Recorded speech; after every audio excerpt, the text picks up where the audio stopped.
একটি নয়, দুইটি নয়, 10টি মুরগির 40 পিস রোস্ট রান্না করব নিজে হাতে অনেক সহজে। তো এখানে কোনো রকম টক দই বা অন্য কিছু ইউজ করব না, তবে রোস্টের মশলাটা ইউজ করব। তো অনেক সহজে বানাইছি, অনেক মজা হয়েছে। এটা আমি রেসিপি দিচ্ছি না, আমি কিভাবে বানাইছিলাম এটাই জাস্ট শেয়ার করব। হ্যালো এভরিওয়ান, আসসালামু আলাইকুম। সবাই কেমন আছেন? আলহামদুলিল্লাহ, আমরাও ভালো আছি। শ্বশুর আব্বা 10টি মুরগি নিয়ে এসেছে, তো 10টি মুরগির 40 পিস রোস্ট হয়েছে, মানে 4টা করে করে। তো এখানে আমার শাশুড়ি মা সবগুলো চিকেন কেটে নিয়েছে, তারপরে ভালোভাবে পরিষ্কার করে ধুয়ে আমি এগুলোকে ম্যারিনেট করে রেখে দিচ্ছি।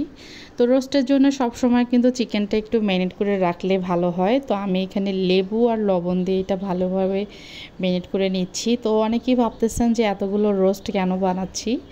তো এটা আমার নেক্সট কোনো ব্লগে অবশ্যই দেখতে পারবেন যে এতগুলো রোস্ট আমি কেন বানাচ্ছি।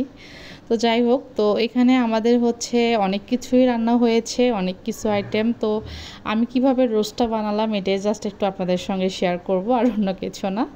তো এখানে আমি প্রায় 2টা লেবু দিয়েছি, যেহেতু মুরগির মানে চিকেনের পরিমাণটা বেশি মাংসর, এই জন্য হচ্ছে লেবু 2টা দিয়েছি। তারপরে লবণ দিয়ে মেখে আধা ঘন্টা পরে এগুলো ভেজে নিচ্ছিলাম।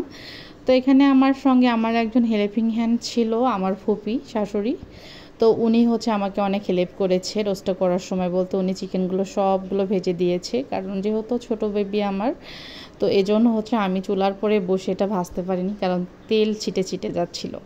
তো এখানে হচ্ছে আমি তেলটা গরম করে নিয়েছি, মাঝে ঘি দিয়েছি, তারপরে হচ্ছে পেঁয়াজটা দিয়েছি। আর ফার্স্ট টাইম এখানে পেঁয়াজ ব্রেস্তা করে আমি উঠিয়ে নিয়েছি, ওটা স্কিপ হয়ে গেছে। তো তারপরে হচ্ছে এখানে গোটা মশলাগুলো সব দিয়েছি, বাটা মশলা দেওয়ার পরে রোস্টের মশলা দিয়ে দিলাম অর্ধেকটা, দিয়ে এটা ভালোভাবে কষিয়ে নিচ্ছি। তো কষিয়ে নেওয়ার পরে চিকেনটা দিয়ে দিলাম, দিয়ে এটা ভালোভাবে নেড়ে ছেড়ে নিচ্ছি। তারপরে একটু হালকা কষানো হলো, এখানে প্রায় 2 কেজি গরুর দুধ ভালোভাবে জাল করে নেওয়া ছিল, সেটা দিয়ে দিচ্ছি। তো যেহেতু আমি এখানে দইটা দিচ্ছি না, সেই ক্ষেত্রে দুধটা কিন্তু অবশ্যই লাগবে, আর দুধটা না দিলে এটা খেতে অতটা স্বাদ লাগবে না।